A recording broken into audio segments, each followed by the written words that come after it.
Tinumbok na mga kababayan ni Commodore J. Tariela, spokesman ng Philippine Coast Guard, kung sino yung mga ginagamit dito ng China sa propaganda.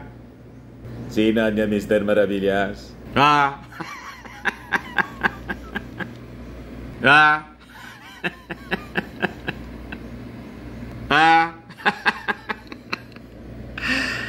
Ayan po, mga kababayan. Ayan po yung post ni Commodore J. Tariela. Diretsahan na po na tinukoy ng magiting na Commodore kung sino itong mga Filipino na ginagamit po ng China sa mga propaganda nila dito sa kabagaan niya, Mr. Maravillas. So tama po, mga kababayan, yung mga kwento natin, sa bagay, di man nila tinatago. May programa nga sila pong gikan sa China. Ay, gikan sa masa para sa masa. Yun ang ginagamit nila po na mouthpiece. Talaga niya, Mr. Maravillas, walang iyaan na ito. Mismo, mga kababayan. So ito yung sabi rito, published by Impact Leadership. Baga isipin ninyo, gawa-gawa natin ito laging may base po. Ito yung post, mga kababayan, sa X, yung dating Twitter ni Commodore J. Tariela. So sabi niya sa kanyang post, mga kababayan, ito ang mga Filipinong ito. These are Filipinos and they are participating in interviews or receiving coverage from a media outlet affiliated with the Chinese government. Saka mga kababayan, doon mismo sila nagpapa-interview. Hindi lang po dito, mga kababayan. At talaga, desidido sila na isulong po ang propaganda narrative ng China. Sabi ko nga po sa inyo, kahapon lang, nag-sponsor po sila ng isang forum doon sa Quezon City. At pinalalabas nila, mga kababayan, na yung ating Pangulong Bongbong Marcos pumasok sa proxy war agenda, mga kababayan, ng Amerika at kinakaladkad po ang Pilipinas sa isang malaking gulo. Isusubo, yun ang kwento nila, mga kababayan. Line of story, yung narrative nila. Kinakaladkad ang Pilipinas sa gira at ipapahamak yung ating mga mamamayang Filipino. Gagawin ba yun po, mga kababayan, ng ating Pangulong Bongbong Marcos? So itong mga taong ito, nagpa-participate sila sa interviews o receiving coverage from a media outlet affiliated with the Chinese government. It is worth inquiring by China. It is worth inquiring why China would allow them to be featured by their propaganda arm before buying their arguments. Obviously, their views definitely align with China's false narrative and misinformation about the West Philippine Sea. Madaling sabi, kino-confirm na, mga kababayan, ni Commodore Tariela, itong mga taong ito, mismong agenda ng China ang sinusulong po. Their claim that the tension in the West Philippine Sea is caused by the United States is a red herring fallacy, meaning they are attempting to divert attention away from the fact that the escalation is actually caused by the People's Republic of China, not the Americans. Yan nga po, mga kababayan, ang kanila pong line of propaganda. Ang nanggugulo po, ang totoong nanggugulo, yung China. Kasi sila nga yung pumunta rito. Sila yung nangbubuli. Pero ang kanilang kwento, mga kababayan, yung Amerika na ngayon, yung nanggugulo. When in fact po, yung Amerika, hininga natin ng tulong.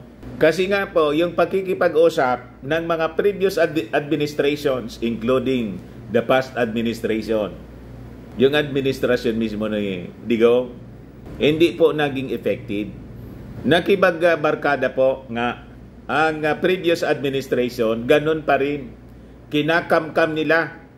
Gusto nila tayo makipagbarkada sa China para hindi lang tayo iimik, huwag lang tayo magreklamo, abang kinukuha nila yung ating Ngayon, nang baguhin ng ating Pangulong Bongbong Marcos yung kanyang policy and dealing with the problem dito po sa West Philippine Sea at humingi tayo ng tulong sa Amerika. Anyway, atin pong katratado for a long period of time already. Tayo na ngayon yung binabaliktad.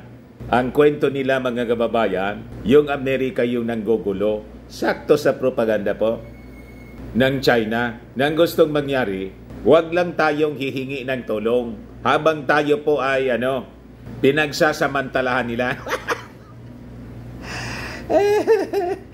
Kasi pag humingi tayo ng tulong tulad ng ginagawa ngayon ng ating Pangulong Bongbong Marcos, kinakaladkad ng ating Pangulong Bongbong Marcos sa isang proxy war ang ating bansa at sinusubo ang mga mamamayang Filipino.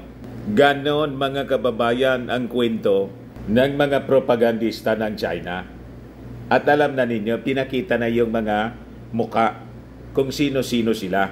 Inablis mismo po ni Commodore Tariela, wala na pong takip-takip, tinombok na po. Kaya sabi po ni Commodore Tariela, ipakita ko sa inyo para Commodore, ito, J. Tariela.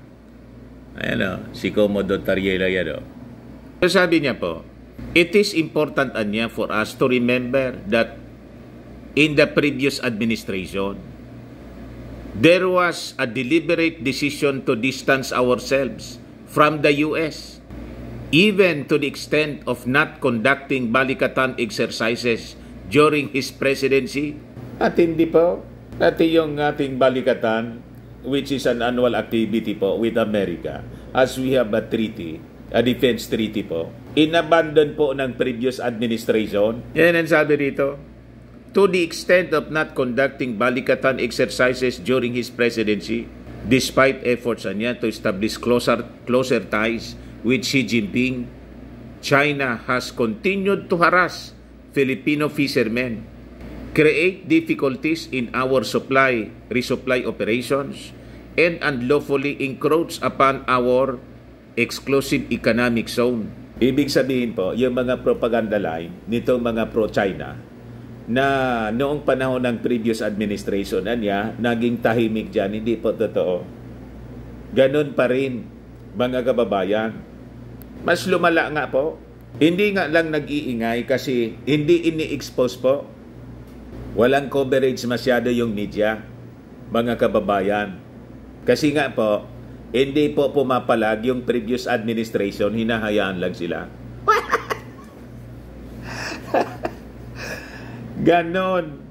Kaya nga po, yung ating Pangulong Bongbong Marcos, yun ang campaign promise niya, that not a single square inch, mga kababayan, yung hahayaan niya na makuha po ng any foreign power. Kaya nang manalo yung ating Pangulong Bongbong Marcos, palibasa po siya, may isang salita. Bagong Pilipinas po. Bagong Pilipinas, bagong mukha. May prinsipyo, may isang salita. Kaya pala ganun yung pagkagawa ng lyrics po ng kanyang campaign, yung political campaign jingle niya, kasi very much aware siya kung ano yung nangyayari. Pinabayaan, mga kababayan, ng previous administration. At that could be the reason why, mga kababayan, na kahit kinuha niya as Vice President si Inday Sara at nang manalo sila sa Unity, ang gusto ni Inday Sara, mga kababayan, na hawakan yung Department of National Defense. Pero hindi niya binigay. Di binigay ni President Bongbong Marcos yung depensa, kundi ang binigay sa kanya yung DepEd kasi alam niya po alam niya kung ano yung mangyayari kung si Inday, mga kababayan, ang Department of National Defense Secretary. Gets na ninyo? So, lumilinaw na po, mga kababayan, ang lahat. So, huwag kayong maniwala sa mga kwento nila, mga propaganda ng mga DDS vloggers po, that during the time of Maudings, tahimik dyan. Tahimik po kasi hindi sila nagre-reklamo habang nagsasamantala yung mga Chinese. Walang transparency. na nangyayari. Walang reporting po ng harassment. Malinaw po yung sabi rito ni J. Tariela. Siya yung spokesman ng Philippine Coast Guard. Aware na aware siya ng mga pangyayari po.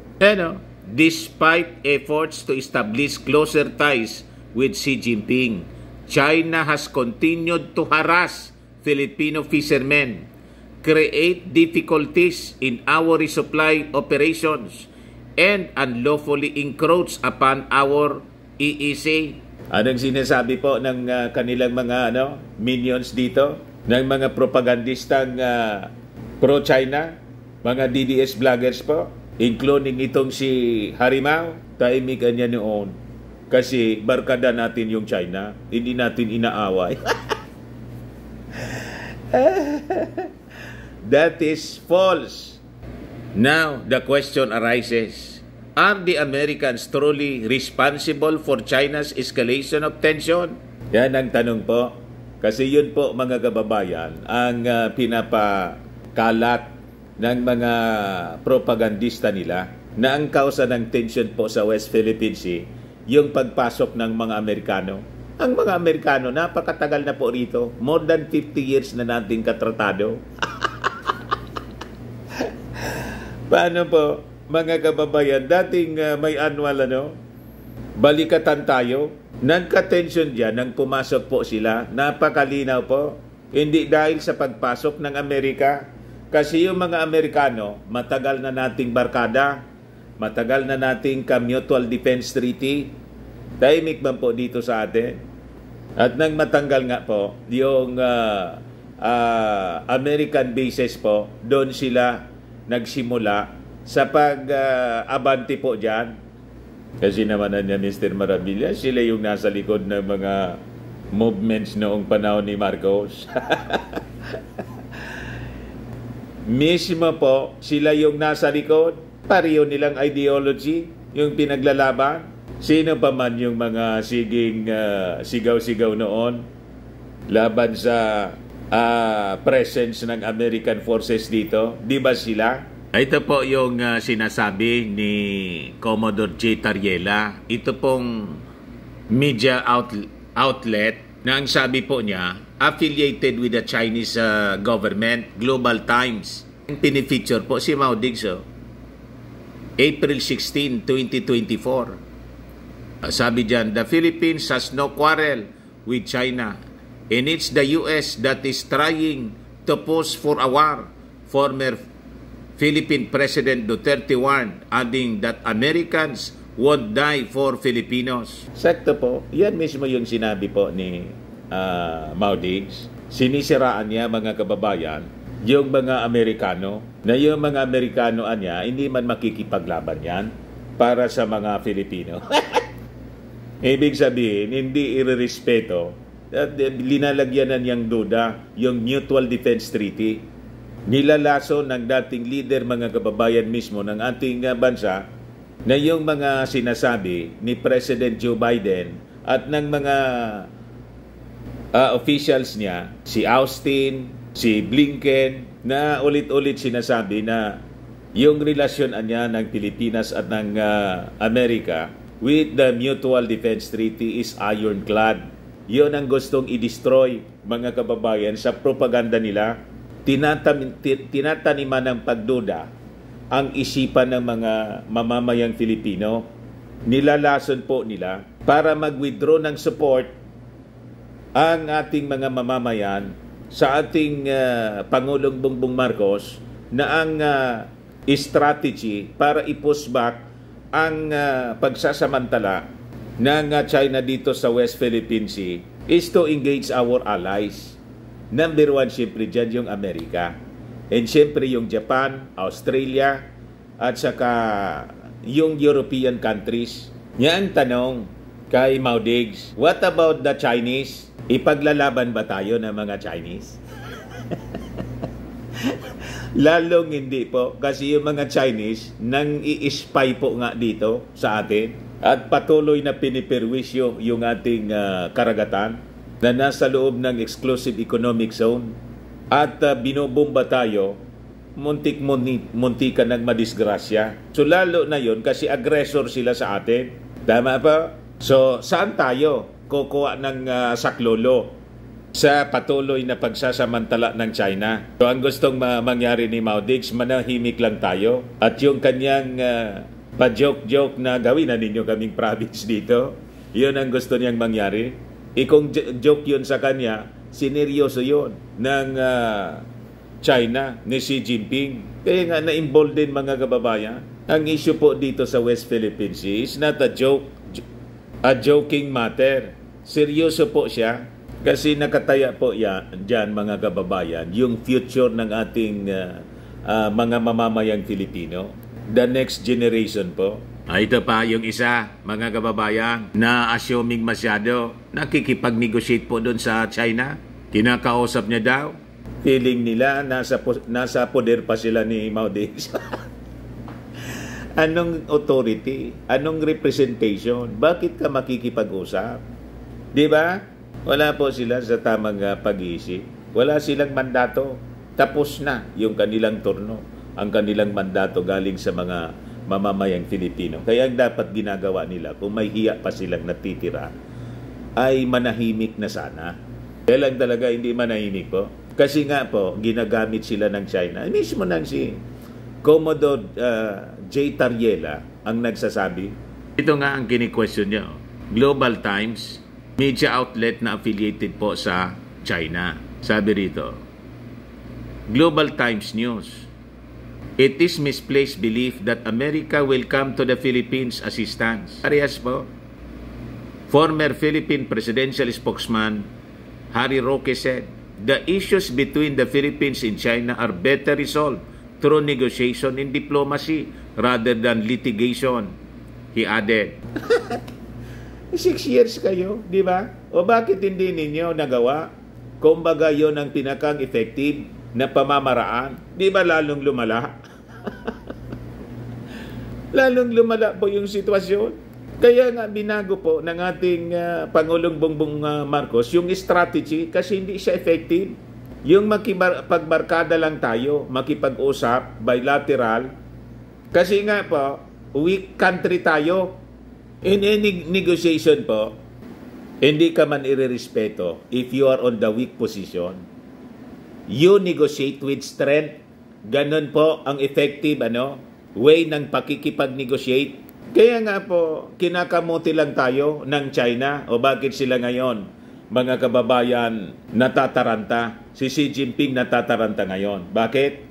Yung mga kaalyado natin, sumaklulo na sa atin, mga kababayan. At pinakikita nila yung strength.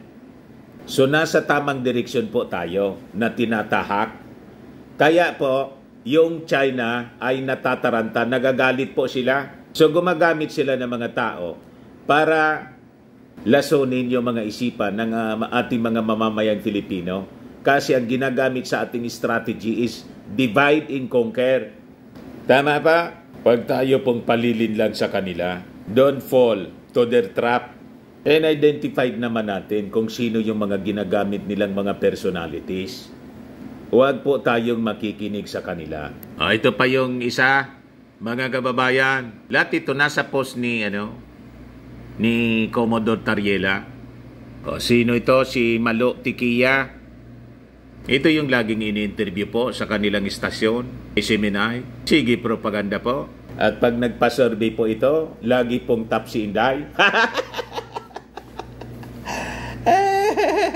Ayan, sabi diyan. We cannot be a proxy in any war the US wants to pursue in any place in the world. The Philippines is not prepared to bear the risk internally and with its economy for any war. Ayan po yung sabi ni Malutikia. Sabi niya, I believe that non-regional countries should act as neutral players in the negotiations instead of active and involved players on the South China Sea issue. Open dialogue should be pursued and backroom negotiations maintained on the non-negotiable issues. So malamang mga kababayan, pinupunduhan itong mga taong ito para magsalita ng magsalita. Ano man yung rason po para sila dumaldal ng dumaldal ng ganon. Nan dapat sana, kasi mga previous official sila, nananahimik na lang po sila at hinahayaan po yung pinili ng ating mga mamamayang Filipino na magsalita at magtrabaho para po sa kapakanan ng ating mga mamamayang Filipino. And the chief architect of foreign policy po, yung presidente. Tapos na yung turno ng former president. Bakit laging nangingialam? Tama pa? May nagsusulsul po kasi. At may consideration siyempre. Pag walang considerations po, ano man yung rason kung bakit kailangan nilang dumaldal. Tama pa? And worse, gusto pa manggatong po ng uprising. Gustong magkudita po. Ganon kaseryoso po ito. Kaya sabi po ng mga nag-react. Confidential and intelligence funds have left the conversation. Kaya tama lang po yung confidential funds mga kababayan. Tinanggal kay Inday. Baga kung saan pa yun magamit. Imbes para sa interes po ng ating mga mamamayang Filipino, sa interes pa ng kung sino. Tama ba? So ibinigay dito sa binigyan ng malaking confidential funds yung Philippine Coast Guard. At pinagati-ati, pati yung Department of National Defense, dinagdagan po. Sabi ng isa pa, salute to Commodore Tariela for calling out these traitors. Sabi ng isa pa, it is a clear evidence that they committed treason, pagtataksil sa bayan. Exactly. Modern day makapilis. Ayan ba? Modern day traitors. Sabi ng isa naman, Chicom Kibuloy Private Army Compound. Biglang nasama si Kibuloy sa conversation. By the way pala, na-mention na rin si Kibuloy. Ito yung latest na balita kay Pacquiao. DOJ asks courts to issue hold departure order versus Kibuloy. The regional trial courts in Davao City and Pasig City have been asked to issue hold departure orders against Kingdom of Jesus Christ founder Apollo C. Kibuloy to stop him from leaving the country. I believe the prosecutors have already filed their motions to issue a hold departure order.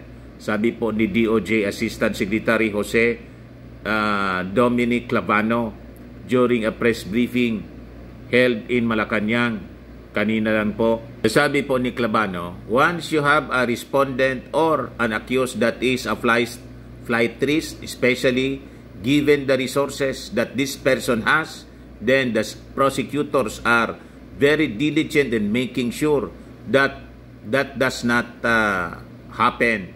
He pointed out that while the HDO has been issued yet, Kibuloy has been placed in a lookout bulletin of the Bureau of Immigration to monitor if the KOJC founder will attempt to flee the country.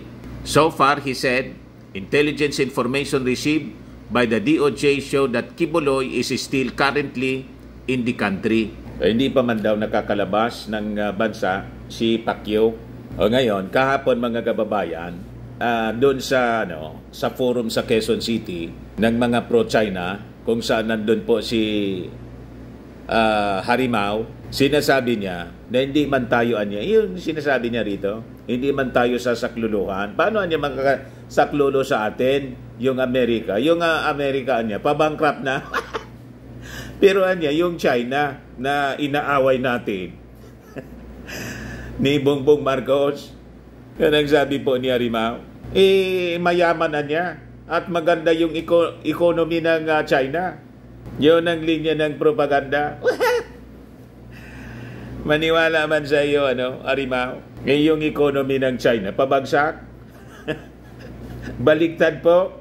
Yung American economy is recovering. Pero yung Chinese economy po, pabagsak. Yan ang balita rito.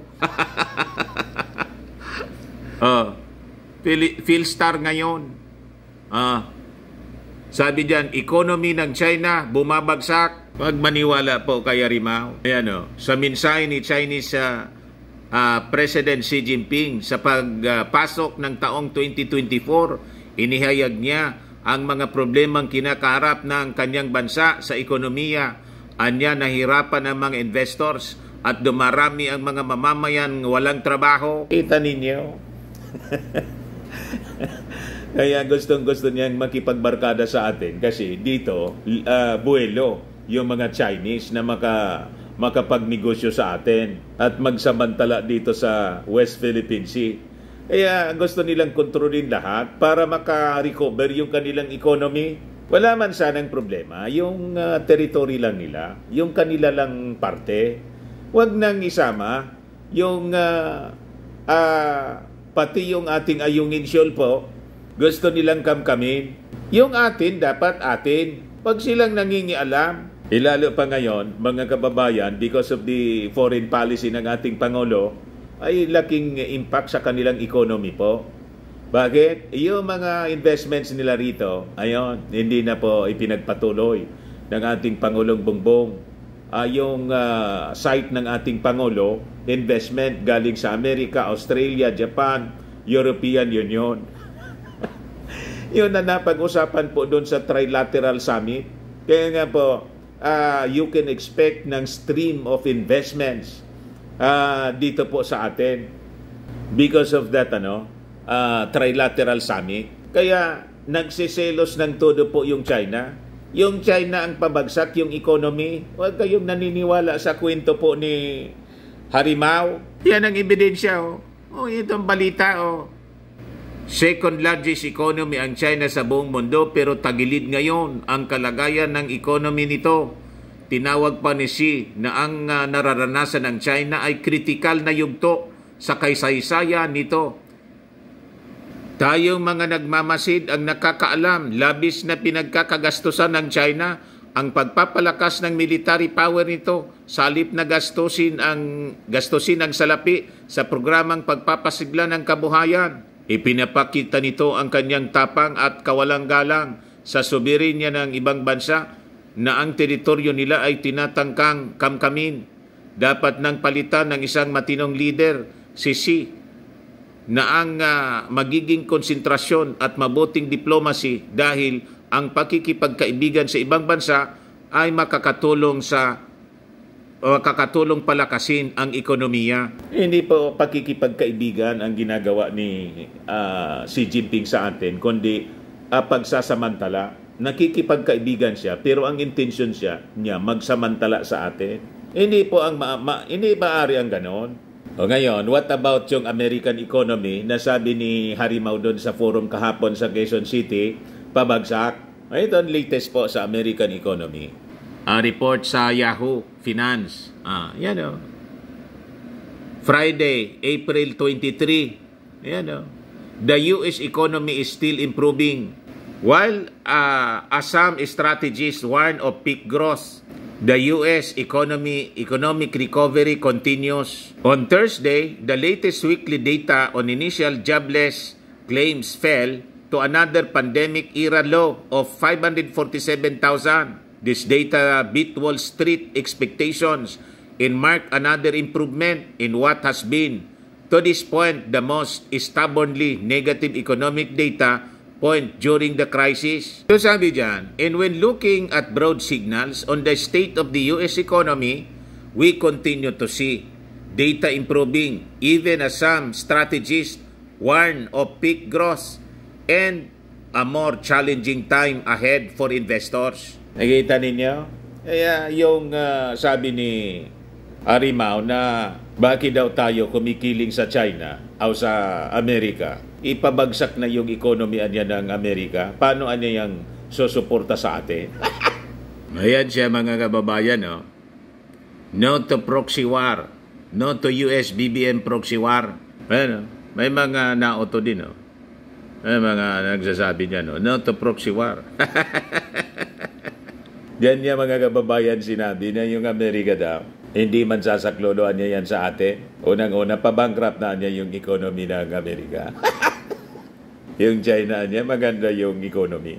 Ganon sila mga kababayan magsinungaling. Harap-harapan. They're using lies mga kababayan repeatedly para isulong po yung propaganda line ng propaganda narrative ng China. Ayan pa, pakinggan natin yung portion ng kanyang talumpati, mga kababayan. Nung namatay po yung isang sultan ng Sulu, panahon pa ng 600, kinilala pa ng mga Chino na siya isang matalik na kaibigan ng China at binigyan ng Heroes Korean. Hanggang ngayon po, nandun ang rebulto ng Sultan of Sulu. May pa-history pa? Na matalik na pagkakaibigan ng bansang China at ng Pilipinas. Ano ba ho talaga ang tunay na dahilan na nais ng mga Amerikanong girahin ang China? Ang Amerika po kasi ngayon ay dumadaan sa proseso ng denial. Hindi na po nila matanggap na hindi na sila ang pinakamalakas na ekonomiya sa buong daigdig. Bankrupt na daw. Hindi na nila matanggap na sila na po at hindi na lang sila ang pinakamalakas na military power sa buong daigdig. Kung kayo po'y pupunta sa Amerika, patay na po ang ekonomiya ng Amerika. Walang kabuhay-buhay. Wala daw kabuhay-buhay. Lahat po ng establishmento, sarado na. Lalong-lalo na dyan sa LA at sa California. Kung iko-compare nyo ngayon, pumunta kayo sa kahit anong syudad ng China, matindi, mahehelo po kayo. Dahil talaga naman, kung ganong kasigla ang ekonomiya ng Amerika nung nakalipas, doble pang kasigla ang ekonomiya ngayon ng China. Marami ng zombies. Marami daw zombies. Bakit po sila nais magkagera? Dahil alam po nila na ang pinakamalakas, ang pag-asa ng kanilang ekonomiya para makabangon ang kanilang defense military complex. Kapag mahina ang ekonomiya ng Amerika, kinakailangan maggera. At yan po ngayon ang pinatutupad nila para mabuhay ang kanilang defense military establishment. Humanap ng gulo, magsimula ng gera. Yan po ang ginagawa ngayon nila sa Pilipinas. Ano ba ho sinasabi nila pagdating sa hidwaan natin sa China sa West Philippine Sea? Ironclad ang kanilang commitment na poprotektahan ang Pilipinas. Pero palagi nilang sinasabi, itataguyod namin ang kalayaan ng paglalayan. Uncle Sam, hindi po freedom of navigation ang pinag-uusapan dito sa West Philippine Sea. Ang pinag-uusapan po dito, teritoryo ng Pilipinas na inaangkin ng China na hindi nyo naman po kinikilala nung mulat-mula pa. Kita ninyo, mga kababayan, yung mga propaganda ni Harimau, bankruptaan niya yung Amerika, kaya gustong makipagira para kumita sa mga armas. Iyan po yung economy ng Amerika. US economy is still improving. China, bumabagsak. Kaya sila, mga kababayan, nandito sa atin para yung resources, mga kababayan, ng hindi sa kanila. Pati yung hindi sa kanila, gusto nilang kamkamin po. At gusto nila, manahimik lang tayo. Barkada niya tayo. Basta niya, wag ka lang papalagan niya. Kakamkami namin yan ng tahimik ka lang dapat. Kasi pag hindi niya, will be in trouble. Ganon yung ginawa, mga kababayan ni Xi Jinping kay Mao Diggs. Kaya nakipag-secret agreement, mga kababayan, nag-agree sa status quo sa mismong admission ni Harimau. Kanino kayo maniniwala? Sa kwento ni Harimau o sa kwento natin po dito? Yan man lang po, mga kababayan. Ako po si Dante Maravillas. Bye-bye po. God bless.